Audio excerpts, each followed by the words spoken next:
Hello students, राजनीतिक विज्ञान की ऑनलाइन क्लासेस में आपका हार्दिक स्वागत है। पिछली कक्षा में हम राज्य की उत्पत्ति के सिद्धांत के बारे में अध्ययन कर रहे थे कि राज्य की उत्पत्ति कैसे हुई है और उसके अंतर्गत हमने सामाजिक समझौते के सिद्धांत के बारे में अध्ययन किया और यह सिद्धांत कहता है कि राज्य की जो उत्पत्ति हुई है वह समझौते के अंतर्गत हुई है। और आज की क्लास में हम हॉब्स द्वारा प्रतिपादित सामाजिक समझौते के सिद्धांत के बारे में अध्ययन करेंगे। हॉब्स इंग्लैंड का महान दार्शनिक था और उसकी विचारधारा पर दो बातों का प्रभाव स्पष्ट रूप से देखा जा सकता है। हॉब्स जो थे वह इंग्लैंड के एक महान दार्शनिक थे और उनकी जो विचारधारा थी उन पर दो बातों का प्रभाव प्रमुख रूप से पड़ा था।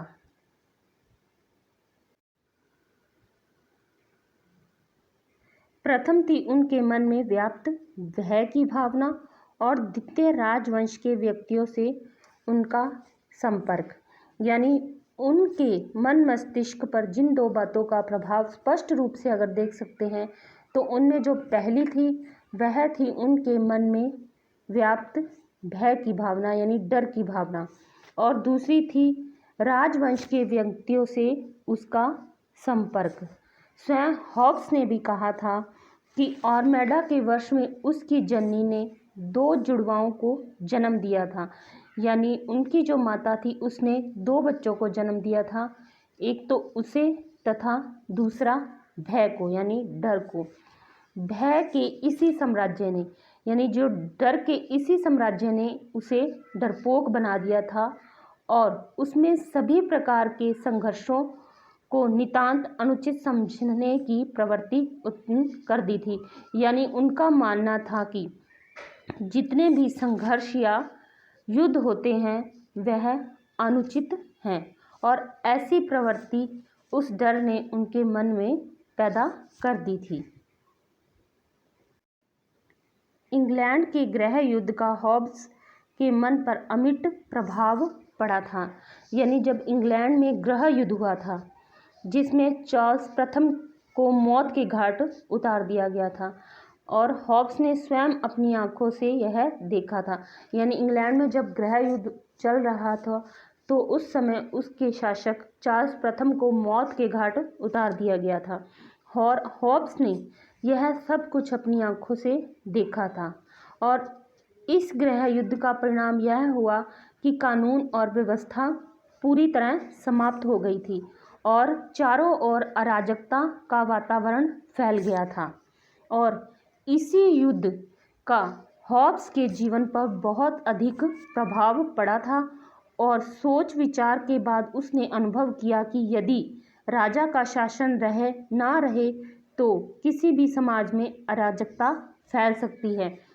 यानी उन्होंने यह अनुभव किया था जब उन्होंने इस गृह युद्ध को देखा और उन्होंने देखा कि चारों ओर अराजकता फैल गई है, तो उन्होंने यह अनुभव किया कि अगर राज्य में राजा का शासन नहीं होगा तो किसी भी समाज में अराजकता फैल सकती है जो अत्यधिक भयंकर होगी, यानी कि जो अत्यधिक डरावनी और भयंकर होगी।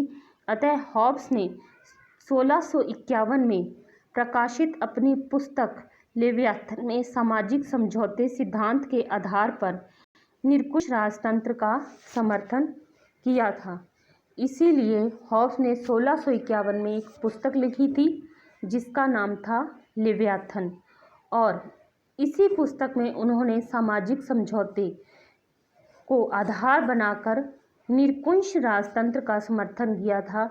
यानी ऐसा राजतंत्र हॉब्स चाहते थे जो पूरी तरह निरंकुश हो, यानी उस पर किसी भी प्रकार का अंकुश ना हो। हॉब्स ने सामाजिक समझौते सिद्धांत की व्याख्या इस प्रकार की है, यानी हॉब्स ने जो सामाजिक समझौते का सिद्धांत दिया था उसकी व्याख्या उन्होंने निम्न प्रकार से की थी। हॉब्स ने अपने सामाजिक समझौता सिद्धांत का जो अध्ययन किया था उसमें उसने सबसे पहले मानव स्वभाव का अध्ययन किया था। यानी उसने राज्य के अध्ययन मानव स्वभाव के विश्लेषण से आरंभ किया था।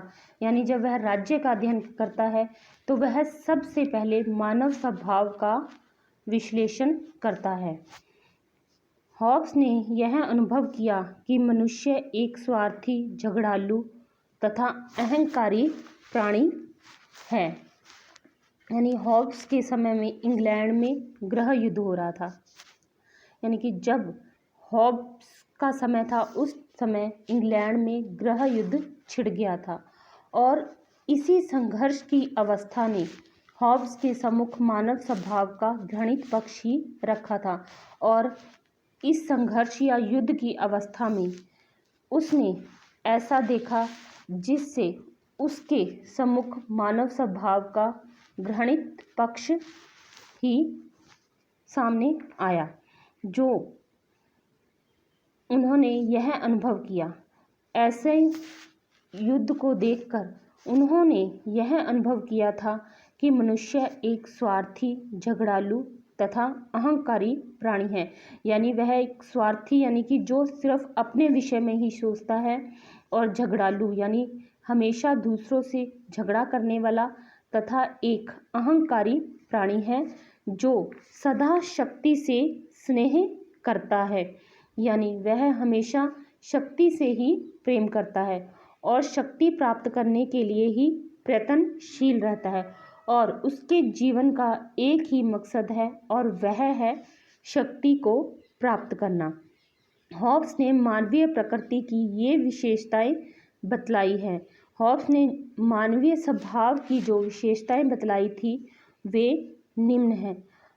उनका कहना था कि व्यक्ति निजी स्वार्थ, असीमित और अनंत इच्छाएं, सुरक्षा की भावना, भय, युद्ध तथा संघर्ष और अहं की प्रवृत्ति पाई जाती है। यानी हॉब्स का मानना था कि जो व्यक्ति है उसमें निजी स्वार्थ यानी वह सिर्फ अपने स्वार्थ के बारे में ही सोचता है, असीमित और अनंत इच्छाएं यानी कि उनमें ऐसी इच्छाएं पाई जाती हैं जिसकी कोई सीमाएं नहीं हैं और वह अनंत है और वह सिर्फ अपनी सुरक्षा के बारे में ही सोचता है। उसमें भय यानी डर की भावना, युद्ध तथा संघर्ष तथा हमेशा युद्ध करने तथा संघर्ष करने की और अहं की प्रवृत्ति पाई जाती है। यानी वह एक अहंकारी प्राणी है।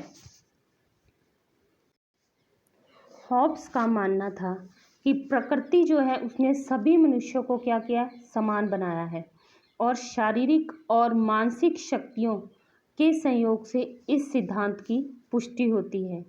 यह संभव है कि कोई व्यक्ति शारीरिक बल की दृष्टि से दूसरे व्यक्ति की अपेक्षा निर्बल हो।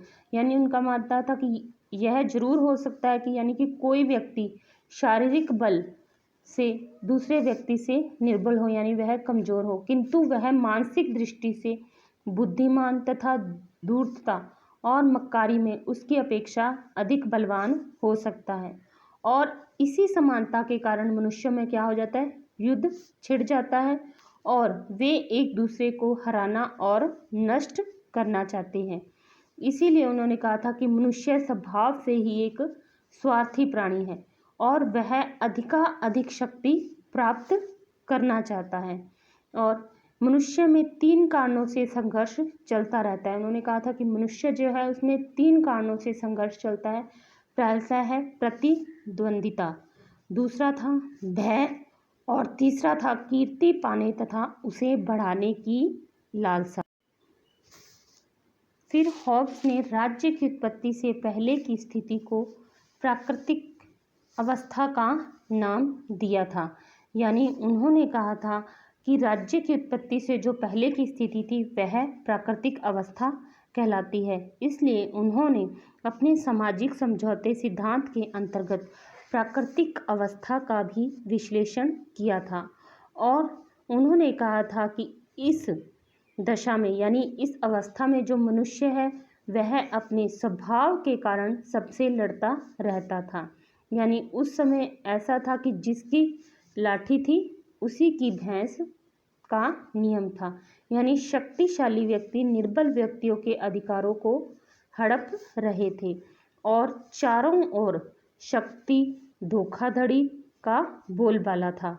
और इस दशा में उचित अनुचित, न्याय अन्याय और धर्म अधर्म का कोई भी विचार नहीं था। उन्होंने कहा था कि स्वार्थी, झगड़ालू और अहंकारी व्यक्तियों के जीवन पर किसी भी प्रकार का नियंत्रण न होने का स्वाभाविक परिणाम यह हुआ कि प्रत्येक मनुष्य प्रत्येक दूसरे मनुष्यों को शत्रु की दृष्टि से देखने लगा।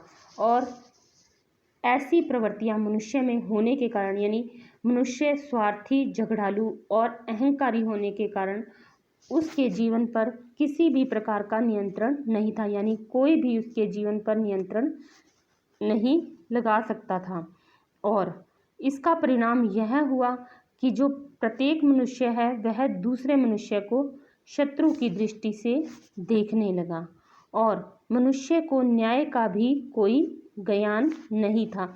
यानी मनुष्य जो था ना उसे न्याय अन्याय का ज्ञान था और ना ही धर्म अधर्म का कोई ज्ञान था। और प्राकृतिक अवस्था शक्ति ही सत्य की धारणा पर आधारित थी। और हॉब्स ने जिस प्राकृतिक अवस्था का चित्रण किया था वह शक्ति ही सत्य की धारणा पर आधारित थी। जो कोई जो कुछ भी ले सके और जितनी देर अपनी पास रख सकने में समर्थ हो वही उतने समय के लिए उसका हो जाता था। यानी जो व्यक्ति जो कुछ भी लेना चाहे वह ले सकता था और जितनी देर अपने पास वह रखने में समर्थ होता था वह उतने समय के लिए उसका हो जाता था। यानी वह उसको उतने समय तक अपने पास रख सकता था अगर वह उसको अपने पास रखने में समर्थ है।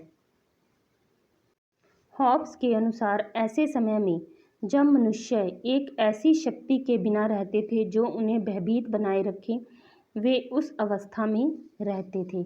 यानी हॉब्स का मानना था कि ऐसे समय में मनुष्य एक ऐसी शक्ति के बिना रहता था। यानी जो मनुष्य है वह एक ऐसी शक्ति के बिना जीवन व्यतीत कर रहा था जो उन्हें भयभीत बनाए रखे और उस अवस्था में रहते थे। यानी वह बिना डर के ऐसे वातावरण में रह रहा था जहाँ पर कोई भी शक्ति नहीं थी जो उसे भयभीत बनाए रखे और जिसे युद्ध कहा जाता था। और ऐसी अवस्था को उन्होंने युद्ध का नाम दिया था। यानी शक्ति के अभाव में प्रत्येक मनुष्य दूसरे मनुष्य के साथ संघर्ष की स्थिति में रहता था। यानी कि वह युद्ध की स्थिति में रहता था और यह संघर्ष प्रत्येक व्यक्ति का दूसरे व्यक्ति के साथ युद्ध का रूप होता था। यानी कि यह जो संघर्ष होता था वह बाद में युद्ध का रूप धारण कर लेता था। और यह ऐसा युद्ध होता था, यानी कि यह युद्ध ऐसा होता था जो प्रत्येक मनुष्य की ओर से प्रत्येक मनुष्य के विरुद्ध होता था। यानी कि यह एक व्यक्ति की ओर से दूसरे व्यक्ति के विरुद्ध होता था। और ऐसी दशा में उद्योग, संस्कृति, जल परिवहन, भवन निर्माण, यातायात के साधनों, ज्ञान, समाज आदि के लिए भी कोई स्थान नहीं होता था। और जब युद्ध की ऐसी अवस्था होती थी तो उस स्थिति में ना तो उद्योग, ना संस्कृति, ना जल परिवहन और ना ही भवन निर्माण और ना ही यातायात के साधन, ज्ञान और समाज का कोई भी स्थान नहीं होता था तथा मनुष्य का जीवन एकाकी, दीन, अपवित्र, पाशविक एवं क्षीण होता था। यानी मनुष्य का जो जीवन होता था वह एकाकी होता था। यानी वह अकेला रहना पसंद करता था, दीन था, अपवित्र था, पाशविक था तथा क्षीण था और वह ऐसा जीवन व्यतीत करता था। प्राकृतिक अवस्था के अंतर्गत केवल आत्मरक्षा का नियम ही प्रचलित था। यानी प्राकृतिक अवस्था में जो नियम प्रचलित था वह एक ही था, केवल आत्मरक्षा यानी स्वयं की रक्षा। मनुष्य का जो जीवन एकाकी इसलिए होता था कि इस दिशा में सब एक दूसरे के शत्रु होते थे। यानी प्राकृतिक अवस्था में सभी मनुष्य एक दूसरे के शत्रु होते थे और अपने से भिन्न व्यक्तियों को प्रबल आशंका, भय और अविश्वास के कारण देखते। यानी वह दूसरे व्यक्तियों को भय और अविश्वास के कारण देखते थे, यानी वह जल्दी से उन पर विश्वास नहीं करते थे और इस हालत में उनमें किसी भी प्रकार का सहयोग न होने से उनमें एकाकी जीवन बिताना पड़ता था। यानी वह आपस में सहयोग से नहीं रहते थे, जिससे उनका जीवन क्या था, एकाकी हो गया था। वाणिज्य, व्यवसाय, कला और उद्योग धंधों का भी विकास नहीं हो पा रहा था और इस कारण से उनके जीवन में निर्धनता का भी साम्राज्य था। यानी वह गरीब थे, वह कुत्सित इसलिए थे क्योंकि युद्ध, मारकाट, हिंसा और हत्या का बोलबाला था और उनका जीवन पाशविक यानी पशु तुल्य इसलिए था कि मनुष्य आपस में जंगली पशुओं जैसा व्यवहार करते थे और मनुष्य का जीवन क्षीण इसलिए था क्योंकि किसी भी क्षण कोई भी शक्तिशाली व्यक्ति दूसरे व्यक्ति के जीवन का अंत कर सकता था और मनुष्य प्राकृतिक अवस्था में नर पशु और रक्त पिपासु थे और शत्रुओं का दमन करने, शक्ति बढ़ाने और यश प्राप्त करने के लिए वे सब प्रकार की हिंसा और हत्या का अवलंबन कर सकते थे और प्राकृतिक दशा की थी जो वो 3 विशेषताएं थी। इनमें जो पहली विशेषता थी वह थी नैतिकता का सर्वथा अभाव था। यानी इस अवस्था में नैतिकता तो बिल्कुल भी नहीं थी तथा सत्य और असत्य का कोई विचार नहीं था। ना तो सत्य था और ना ही असत्य, इसका कोई भी विचार नहीं था।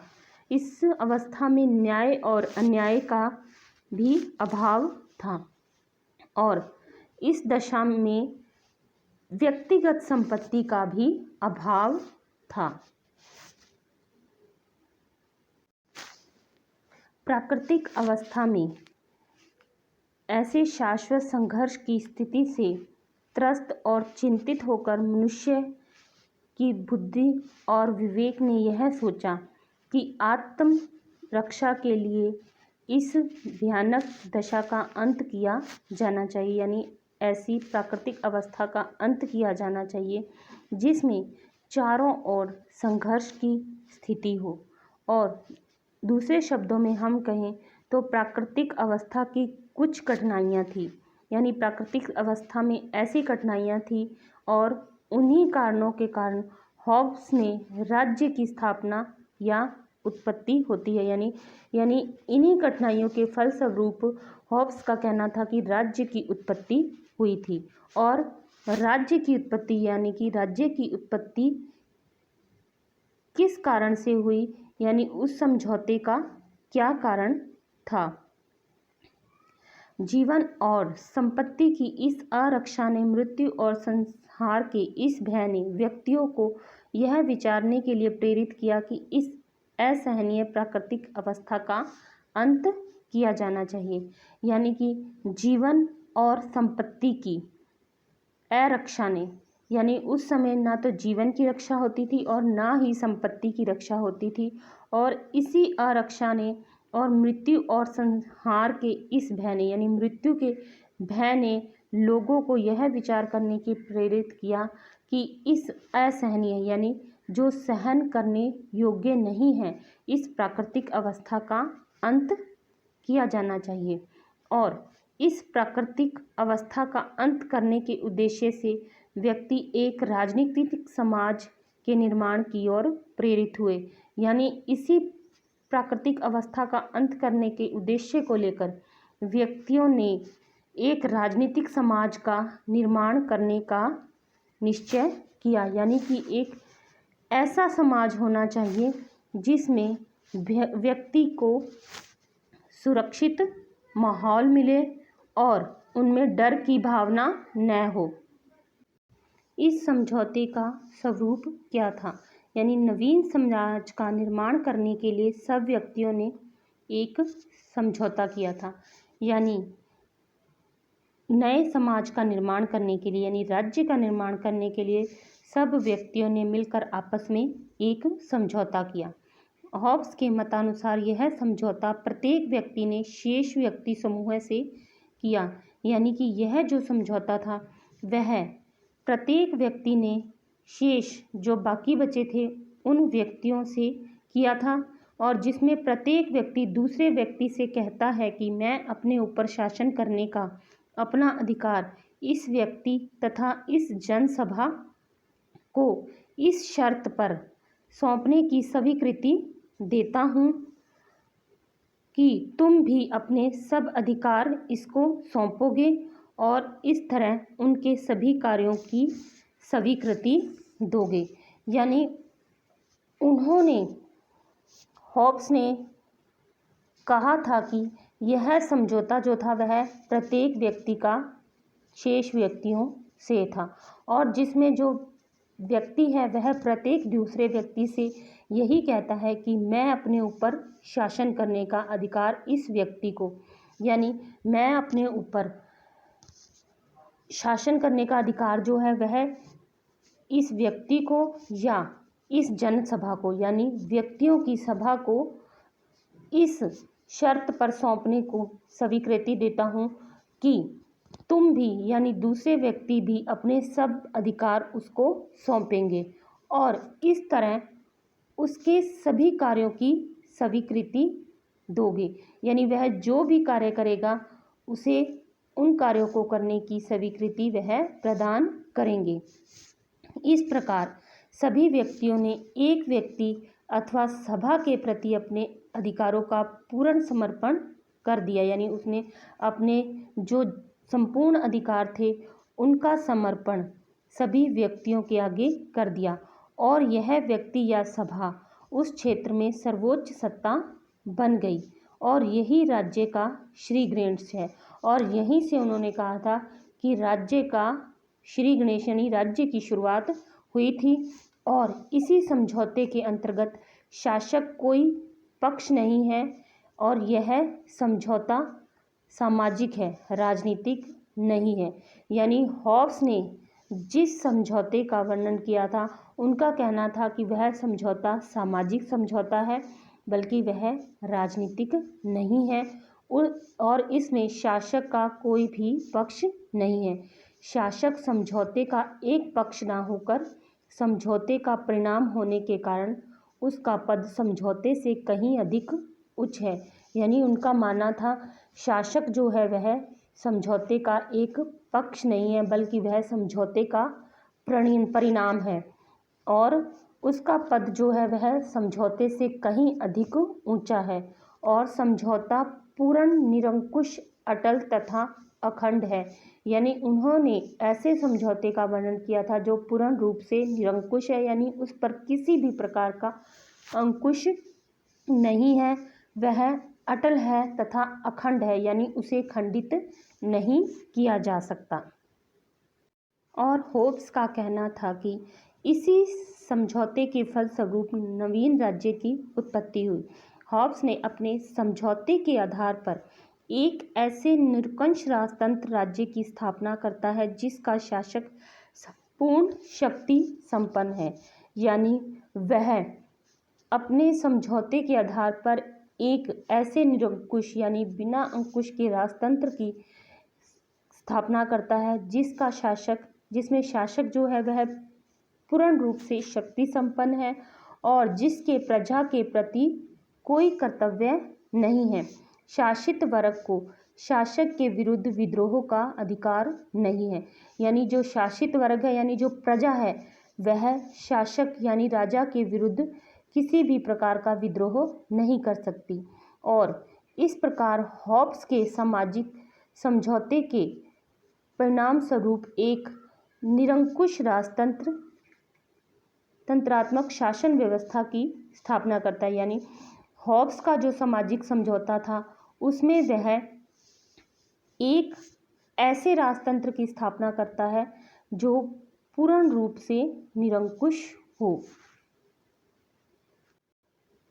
तो आज की क्लास में हमने हॉब्स द्वारा प्रतिपादित सामाजिक समझौते के सिद्धांत के बारे में अध्ययन किया और यह जाना कि हॉब्स जिस सामाजिक समझौता सिद्धांत का वर्णन करता है उसमें वह निरंकुश राजतंत्रात्मक राज्य की स्थापना करना चाहता है और जिसका शासक जो है वह पूर्ण रूप से शक्ति संपन्न हो।